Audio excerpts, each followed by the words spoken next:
Okay, so let me say a couple words about the next homework. I'm willing to bet a lot of you have seen these definitions. Well, how many of you have ever heard of the greatest common divisor of two integers, right? Least common multiple, you probably heard about that in the same context. So I'll tell you formally what they are. So suppose you have two integers, not both zero. The greatest common divisor of them, which I'll call GCD, N and M, is a common divisor. That means D divides both of the things. And it's got this other special property. It's the greatest. What do I mean by the greatest? I mean, if you find any other common divisor, it must divide the greatest common divisor, right? So for example, if you take 6 and 4, the greatest common divisor is 2. It divides both 4 and 6. And if you have any other common divisor, in this case 1, it has to divide the greatest common divisor. The least common multiple is similar in the sense that it's sort of the treatment of multiples. It is a common multiple of both N and M. That has the property that it's the least. If you have any other common multiple of N and M, it must be divisible by the least common multiple. So can you tell me what's the least common multiple of 6 and 4?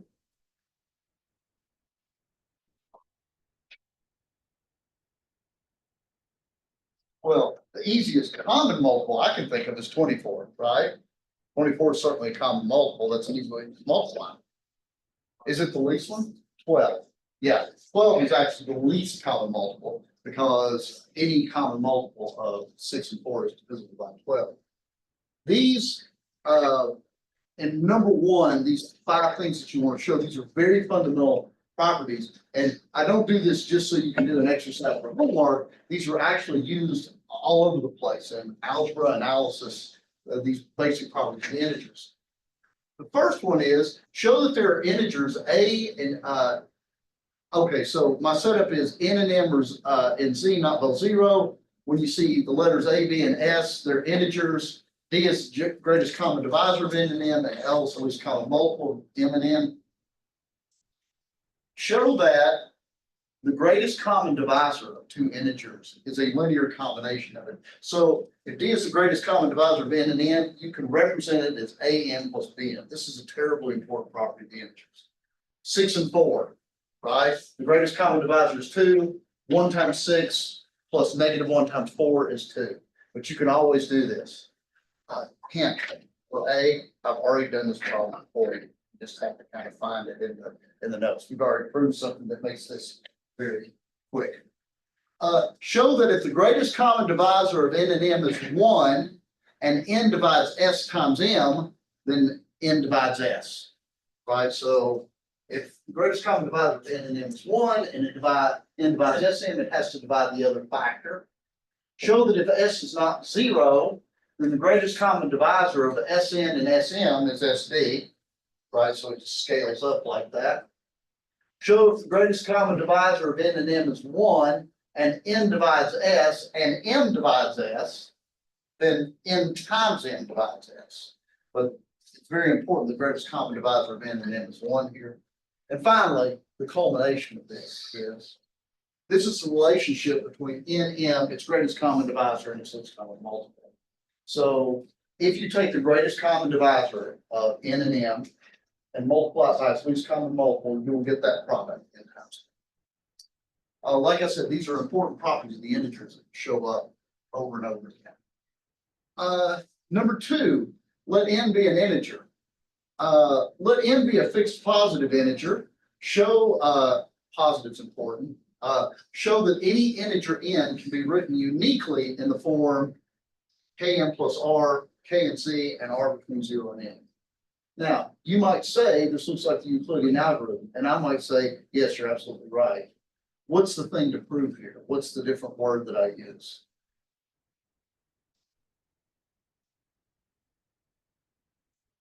Uniquely.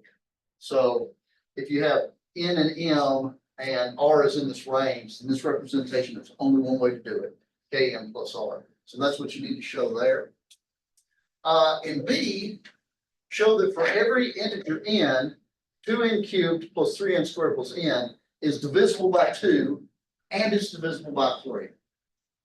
And then in part C, show that the same thing, 2n squared plus 2n cubed plus 3n squared plus 10 divided by 6. This should follow from some of the earlier stuff you did. C should be very quickly after you've done the other part. The next question, the last question, is the rational root test. How many of you have seen the rational root test? Yeah, if you had a good alpha class, you probably had this, but it's kind of gone the way of the dodo. If you have a polynomial with each coefficient an integer, like this one, right? Every coefficient's an integer. If the polynomial has a rational root, a over b, so you all remember what a rational number is, right? It's a quotient of two integers. If it has a root that is a rational number and the greatest common divisor, a and b is 1, so that I've reduced this fraction, right? No 4/6, I write 2/3. Then whatever the numerator is has to divide the constant term, and whatever the denominator is has to divide the leading term.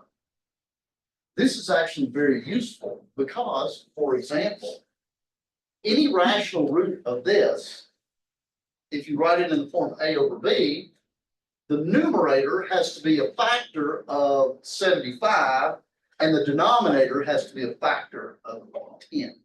So there's only so many possibilities for rational roots that you can check. So in fact, I asked you to apply this here and find all the roots of this. You should find a couple of rational and a couple that you can find by the quadratic formula. But prove that this works. It's actually not terribly difficult. Prove that this works, and then use it to find all the roots of that fourth degree polynomial. Okay, any questions? All righty.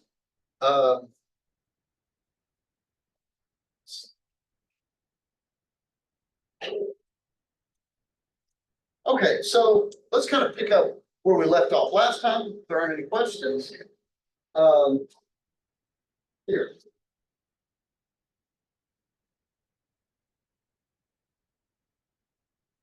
This is called fundamental arithmetic. I don't know if you've heard of them, that name before, but I'm willing to bet that everybody in the room knows this thing. Does anybody know what the fundamental theorem of arithmetic says? Yes. You need to sure that you factor the same prime.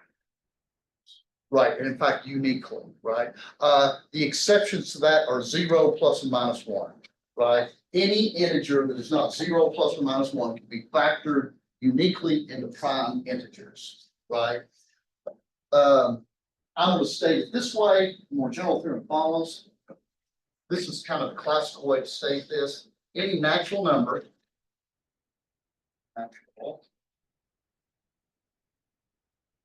n greater than or equal to 2,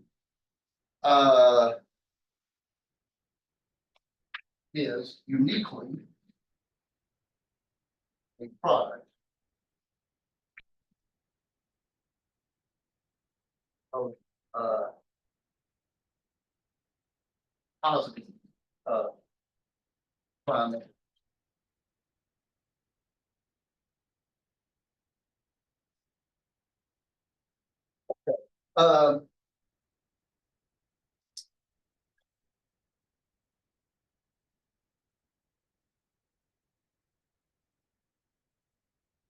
One of the big things that we did last time in class is recall that for non-zero integers,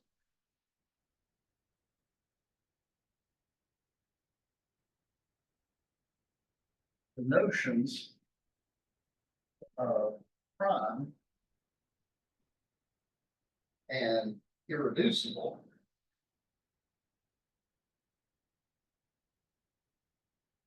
are the same. We proved this last time. Let me recall for you, what does irreducible mean? It means that the only factors of the number are itself and one, right? What does prime mean? It means if it divides the product of two things, it has to divide one of the two. Everybody remember that all right? So the first thing we're going to do is show that any integer is a product of irreducibles.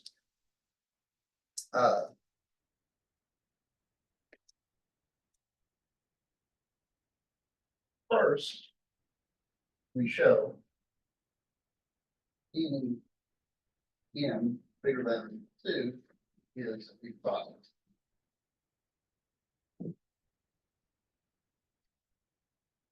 Of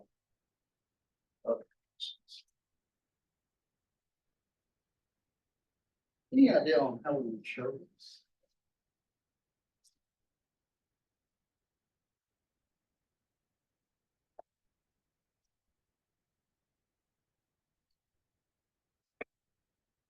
I'm going to make up a set and show that it's empty, as a matter of fact. If not, then there are integers bigger than or equal to 2 that cannot be factored into the irreducibles.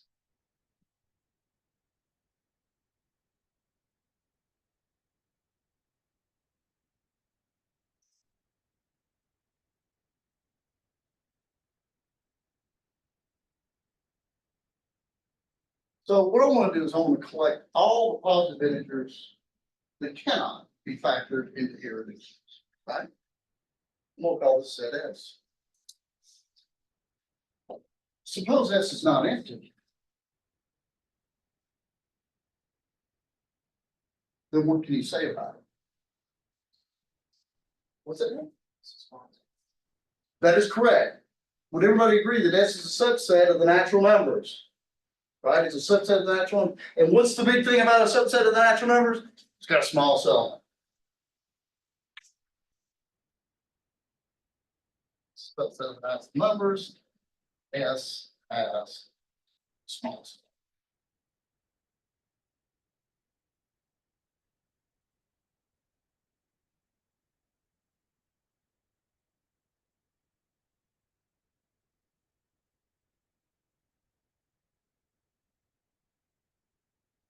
I don't feel like I'm. Let me ask you this. The smallest element in my set S, can it be irreducible? It can't be, can it? Because then it would be a product of irreducible elements. It's irreducible by itself, right?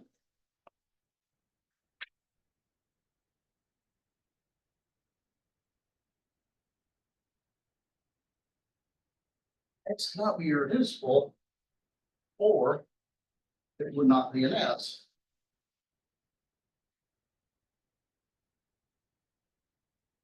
Right? Because S consists of all the stuff that can't be written as a product of irreducibles, and a naked irreducible by itself is a product of irreducibles, right? Okay, so that means it's got a factor, right?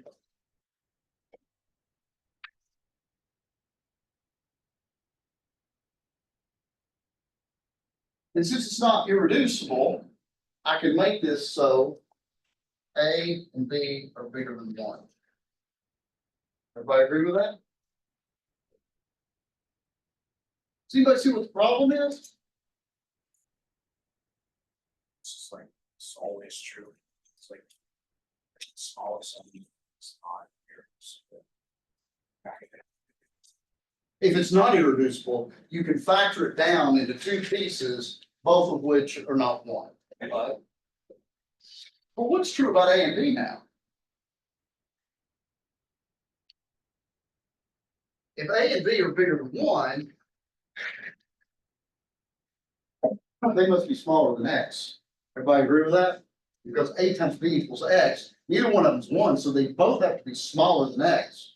Right? Can either of those be an S?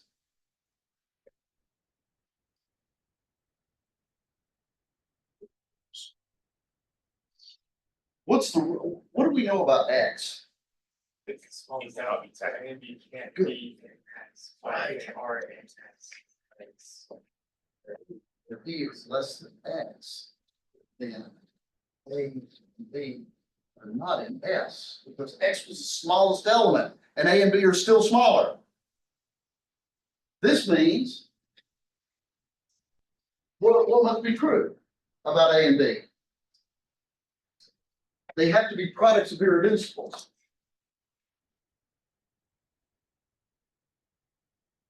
And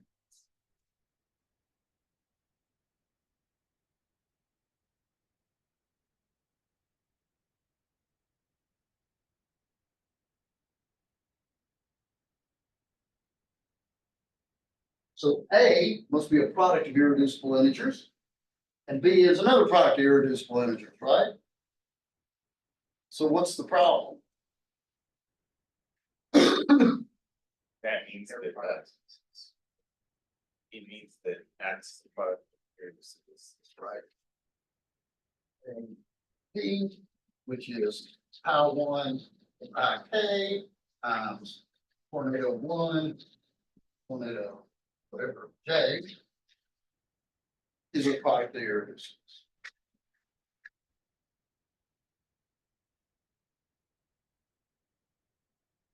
And this is a contradiction, because X can't be a product of irreducibles. We come up with the fact that it is. That must mean that so what can I conclude from this? I ran into a contradiction by making what assumption? that X is the product of, that X could not be factored. Right, but take it back. What was the thing that set this whole thing in motion? What assumption did I make that allowed me to come up with this ridiculous contradiction? There are integers. Okay, right. This contradicts the fact that S is empty. So S is empty. And so every n greater than 2 is a product.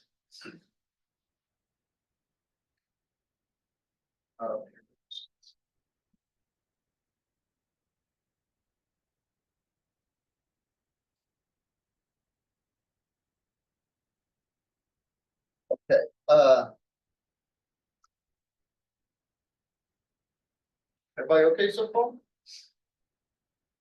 Okay, what have I done? I've shown that every integer greater than 2 is a product of irreducible integers, right? This product is solid. Why is it unique? Well, we could do a similar approach here.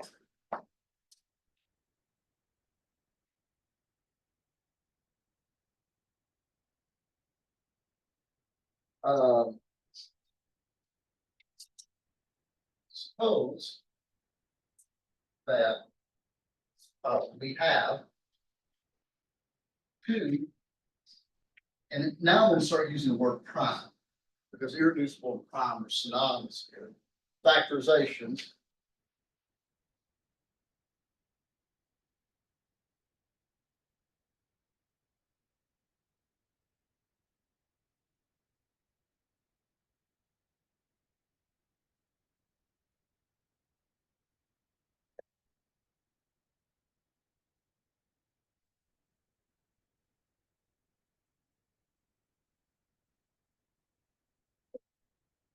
suppose I have this P1, P2, Pk equals Q1, Q2, Ql.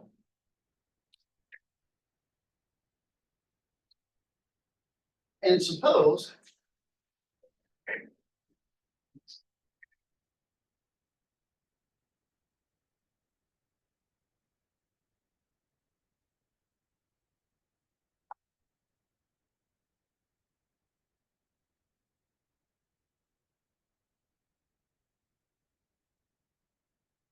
less than K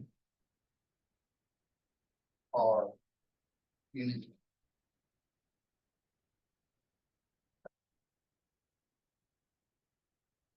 Let me point out that if there's only one prime, then that's the only way to write it, right? I can't take the prime 2 or 13 or 17 and factor that a different way. Everybody agree with that? You're stuck with the prime.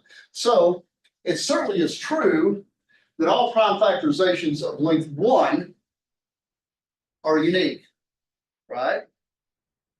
But maybe not 2. Maybe out there's some P1, P2 that's a different Q1, Q2, or maybe even a different Q1, Q2, Q3. Maybe the lengths aren't even the same. Who knows?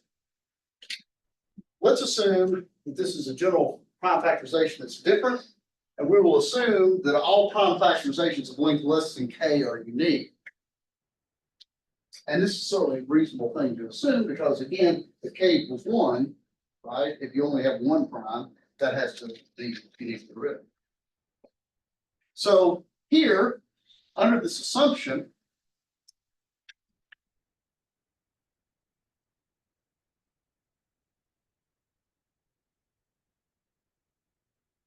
here we're assuming that L is greater than or equal to k.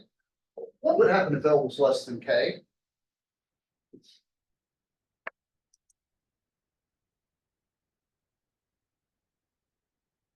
Well, this piece would be unique, right?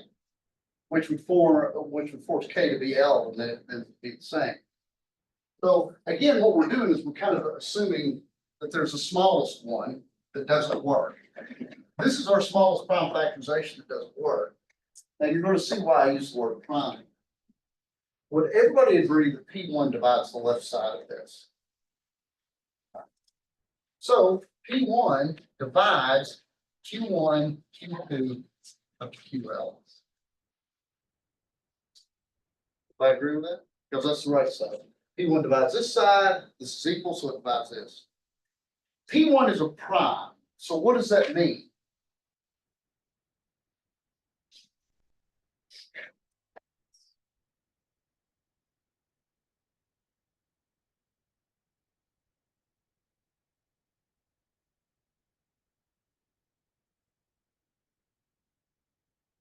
P1 divides Q1 or Q1 QL.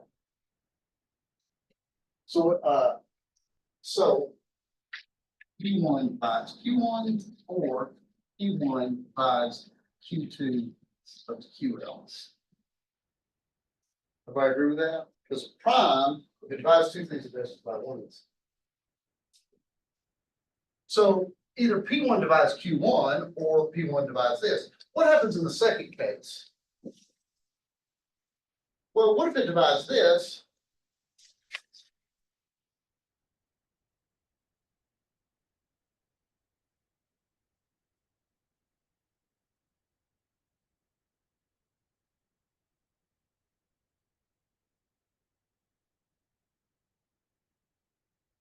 Do I agree with that?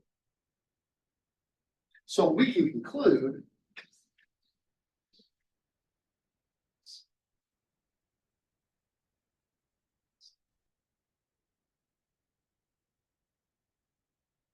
that P1 divides this product, it has to divide one of the individual primes in it. Everybody agree with that?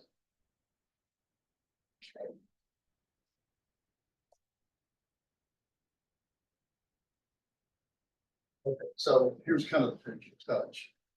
Let's suppose P1 divides Q. Just for ease of notation, we know that P1 divides one of those Q's on the right side, has to divide one of them. So we might as well assume it's the first one, right? Because if it's not, I can just re-index it and call whichever one it divides the first one. Everybody agree with that? What does this mean? P1 is Q1, because Q1 is Q2. Right. P1 and Q1 have to be the same because I'm assuming these are both positive, right? So P1 is Q1 times T, but that T has to be 1, right? Because this is a prime and it's irreducible. So let's look at this factorization again.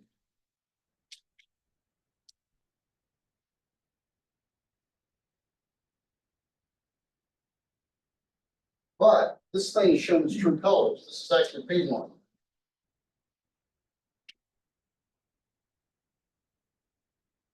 Now I can divide P1s off, and I get P2 PK is equal to Q2 .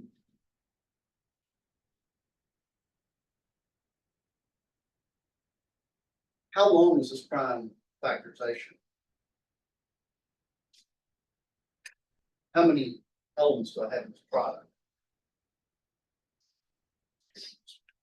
I've got K minus 1. And remember, every prime factorization of 1 less than K is unique. So this is unique.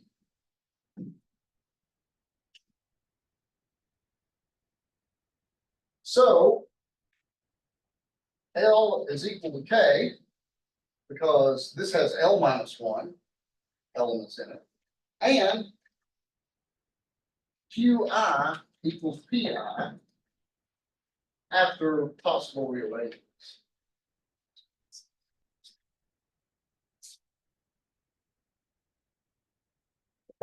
Right. So because of the fact that these are unique, the lengths are the same, and P2 is one of these over here, P3 is one of these over here, all the way up to PK is one of these. So that's what I mean by rearranging. All right. And vice versa. So here's what we got.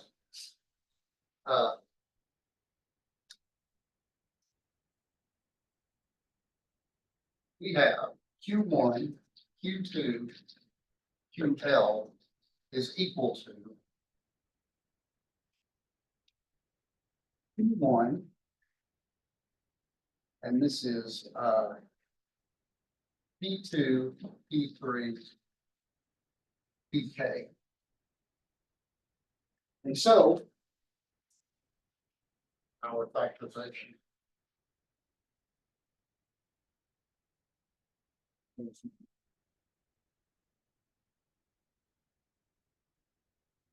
we've gotten a contradiction from assuming that these two are different.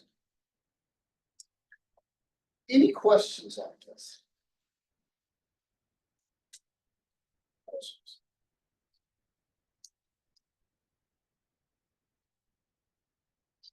So this is a fundamental, well, it is a fundamental theorem of arithmetic. Any integer other than 0 plus or minus 1 can be written essentially unique up to a sign chain as a product uniquely of prime integers. Here is, and this is one of the great things about mathematics, this is a fundamental theorem that's actually very important, used today in coding theory, et cetera, et cetera. And it is about 2,500 years old. Theorem.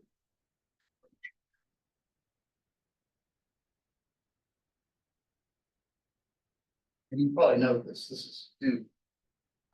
This is due originally Euclid. There are infinitely many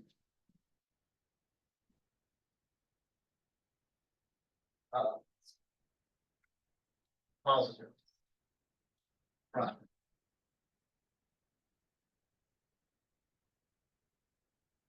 How many of you know this theorem? Since this is an exercise in kind of showing you all how to do some proofs, I want to prove this actually a couple of ways. The first thing I'm going to do is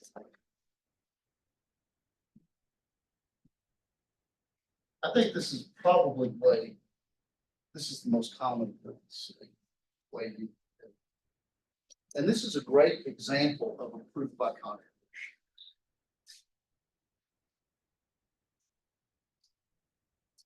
Let's look at the negation of the statement, right?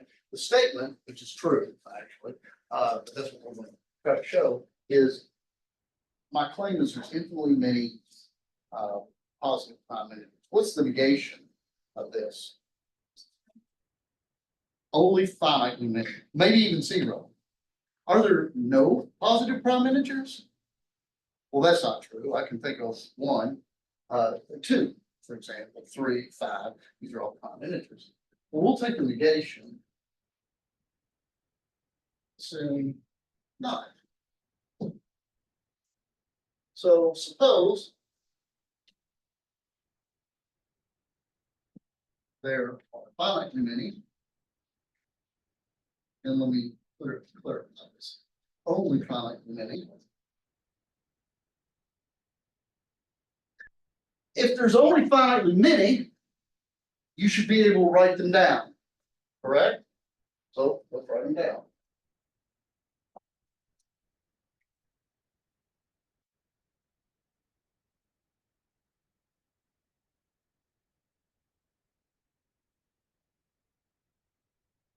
Of course, this list may be well beyond what we can compute. But that's the great thing about math. P1, P2, I've got Pn. N could be a Google, right? It could be a huge number, but I've got this nice expectation. Anybody know where we might go from here? How can we take our list of finitely many primes and show that no matter how we wiggle about, that list is not going to be good enough?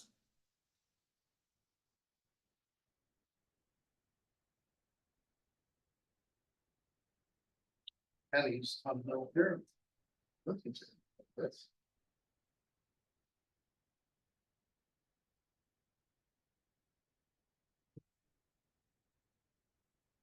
I'm going to build a positive integer.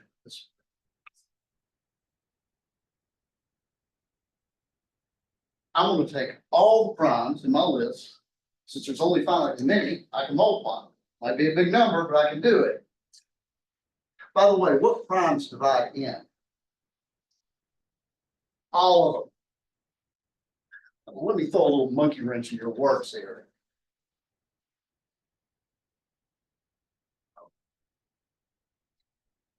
How many primes divides that? None of them. Right? If n is irreducible prime, we have a contradiction.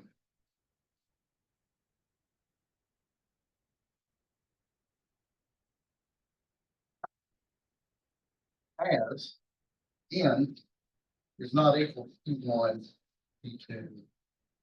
Well, let me write this a little bit more professionally. N is not n, our set of primes.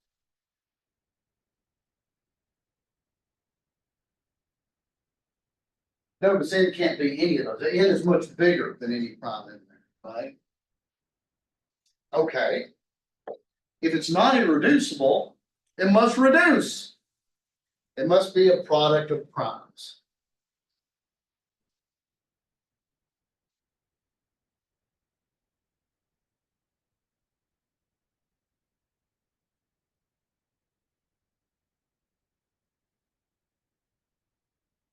But the only primes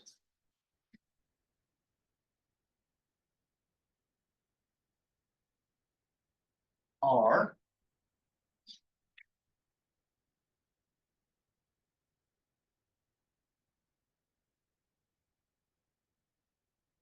that's it, baby. That's your entire list. Suppose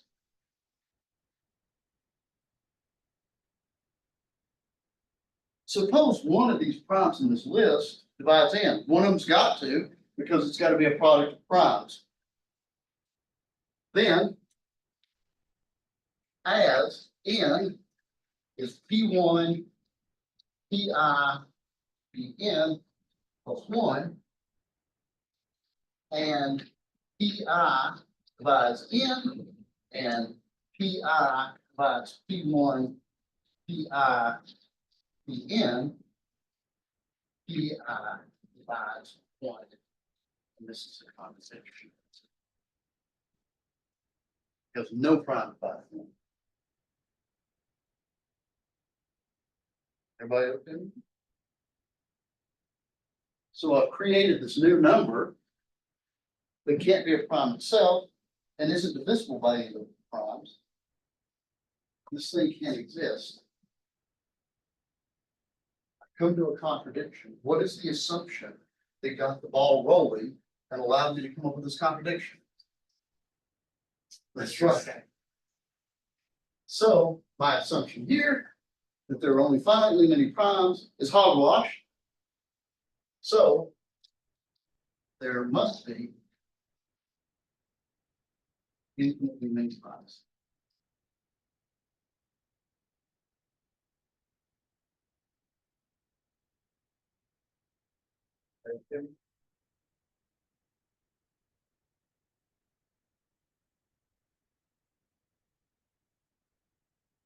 Okay, here's another proof. There are actually a bunch of proofs for this. I like this one. This one uses calc 2 and fundamental theorem of arithmetic.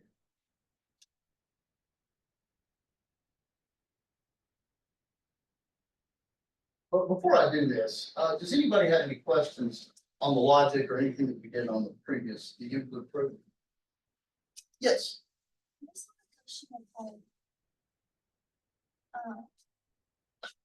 Never like, I don't think I know whether to do it by contradiction and. You know, you will find with a lot of things, there are many ways to skin the cat. And in fact, once you look at the first proof by contradiction, you might be able to come up with something that, oh, okay, I see what's going on now. I can do a direct proof.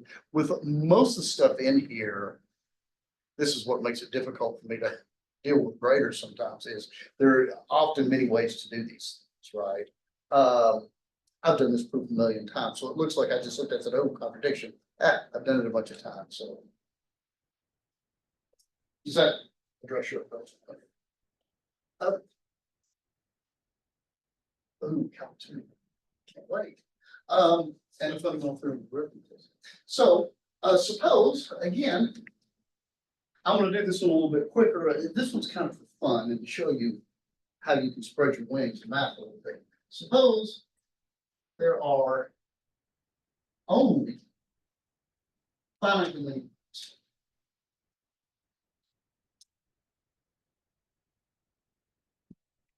We'll call them just like before, P1, P2, P. Okay, so there's my finite list.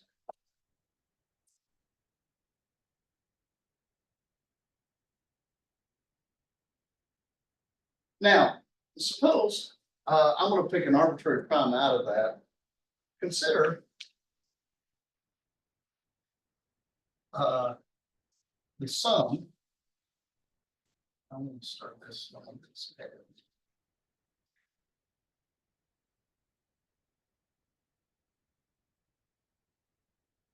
So I is 1 pi squared over pi cubed. 7.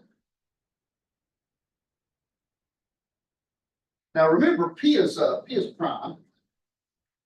So let me remind you, each pi is greater than or equal to 2. Right? Every positive prime is greater than 2. What can you say about the status of that infinite series? What's that?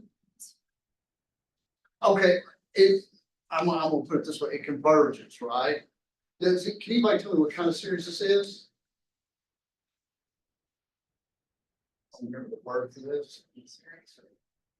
Yeah, P series is where you vary, you've got the fixed power and you vary the thing that this one has a fixed base, namely it's geometric, right? How could you show that this converges? Well, you could actually use the root test, the ratio test, but actually for a geometric series, you get a bonus. Does anybody remember when geometric series converge?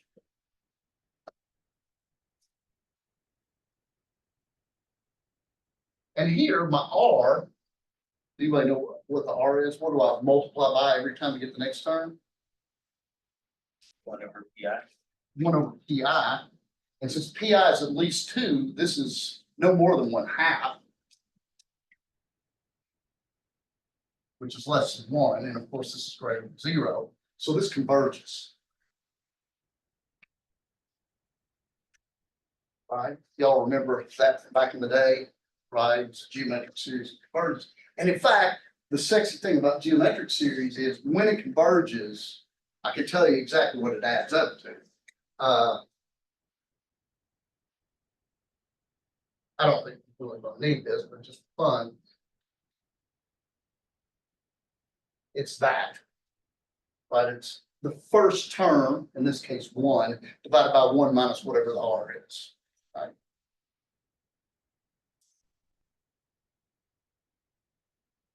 And let me also point out that also, this is positive term. This isn't any of this alternating crap, right? Every one of these terms is positive. So it converges absolutely.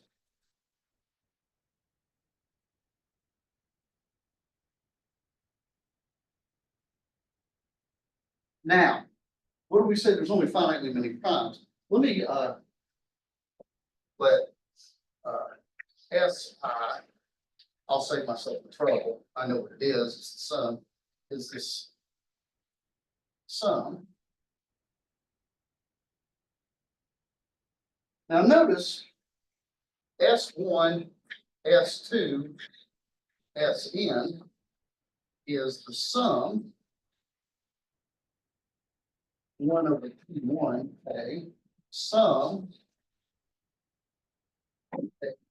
2 over 1 over P2, okay, all the way up to sum infinity, okay, 0 over P,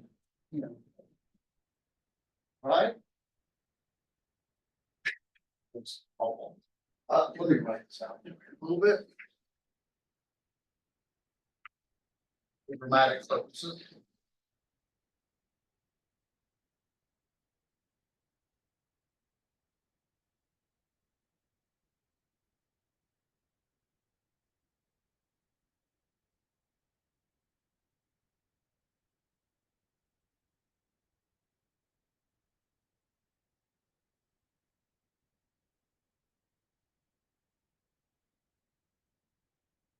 Now, I want to multiply this out, right? What an ambitious fellow I am. But I'm going to write this way in this gobbledygook kind of form. Notice, this might take a while, but notice there's a 1 in front of everything, right? So if I multiply those 1s all the way through, I get a 1, right? 1 over P1, now take the rest of the factors to be 1. Now 1 over P2, multiply that by the 1 and all the 1s.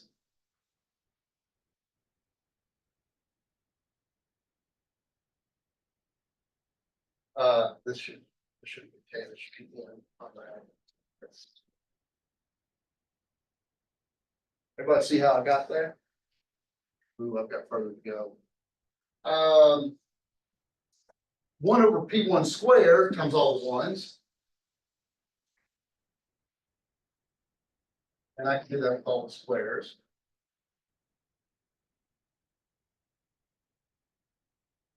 And I can get the products too. I can take 1 over P1 of 1 over P2 and the rest 1s.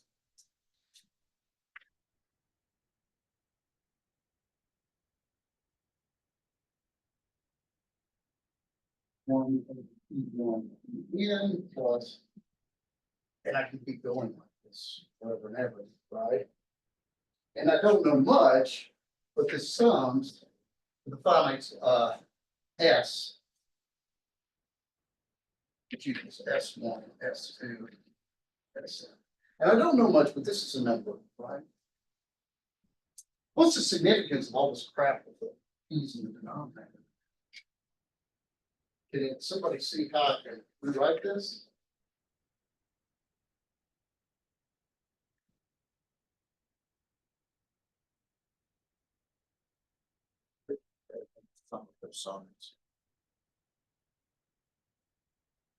That's the series. Why? What's the first term in this? The first term in this is 1. The second term is 1/2. But remember, what we're going through here is notice that in this series, every numerator is 1, right? What are the denominators? Well, they're all the primes, then all the squares of the primes, probably to 2 different primes, then all the cubes of primes, all possible powers of 3 primes, Isn't every integer the product of primes? And haven't we covered all the possibilities? There's only finitely many primes, right? We're going through all the possibilities in the denominator, right? Every possible prime factorization. So no matter what you have here, K, it is a product of these primes. So they're all covered. Now you may say, well, Jim, you rearranged the series. This is not a problem because the series converges absolutely. So I can rearrange it. I will. What do you know about the status of this series? This series diverges. It does not add up to a number of contradiction. There can't be found many primes because that series diverges. Any questions on it?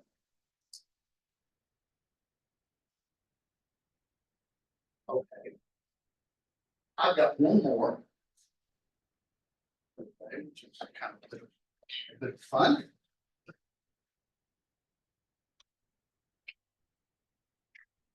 There. Call this an example.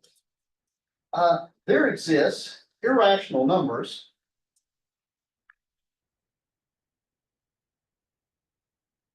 Irrational numbers.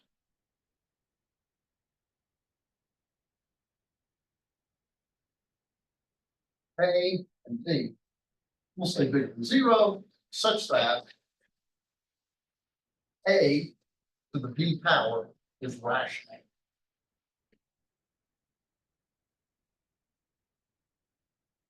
So my claim is I can find two irrational numbers out there somewhere. Call them A and B, such that A to B power. How many of you does it seem plausible? How many of you does it seem unreasonable? Right? Seems kind of strange. But it must be true, and I'm going to prove it to you, even though, well, I could give you an example, but I don't have to give you an example. I can just prove this has to happen. This is called an existential proof. Now, you can shortcut me on the highway by doing the following. Give me an example. You know, e squared plus 1 to the pi squared minus 4. Maybe that turns out to be rational. Of course, my follow-up would be prove it. That's going to be very different. I'm going to prove that this is a true statement without ever telling you what the example is. Proof.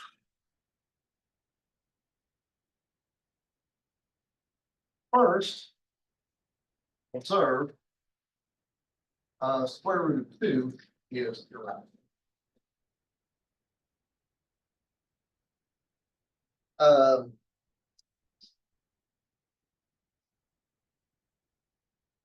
How many of you have ever seen this? How many of you know this is a fact, right? It's just something this is an irrational number. It can't be written as a fraction A over B. I encourage you to try to prove this for yourself. It uses techniques from your first and second homework and things that we've done here. But everybody give me some leeway on this. Radical is an irrational number. Okay. Square root of 2 and square root of 2 now. Is this rational? Is it irrational? I don't know. But check this out. If this number is rational, theorem holds. So we're done. Everybody agree with that? What if not? If not, my conclusion must be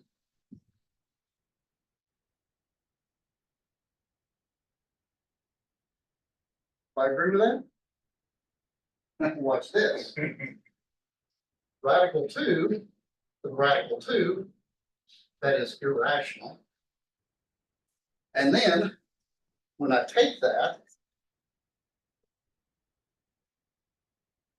the radical 2 power. This is also irrational. This is equal to radical 2 squared, which is 2. Now, this should astound and delight you, because at no point did I ever conclude which one of these, if any, is what makes this theorem work. The way this works is either this is true and I'm done, or it's not true, making this thing an irrational. Now just kick up the power here and you've got something rational. I don't know which is which, right? Maybe this is rational and maybe this one is rational. I don't know, but I do know it's true. Okay, any questions on that? All right, the math club today might be of interest to some of you. I probably shouldn't tell you about the math club today because the speaker is going to talk about lean. How many of you have heard lean? Me either, I like my bacon fat. But lean is actually a mathematical proof system. So some of you might be interested in that. Anyway, it should be a fun talk. So be there at 5 if you're interested. Otherwise, you all have a good weekend.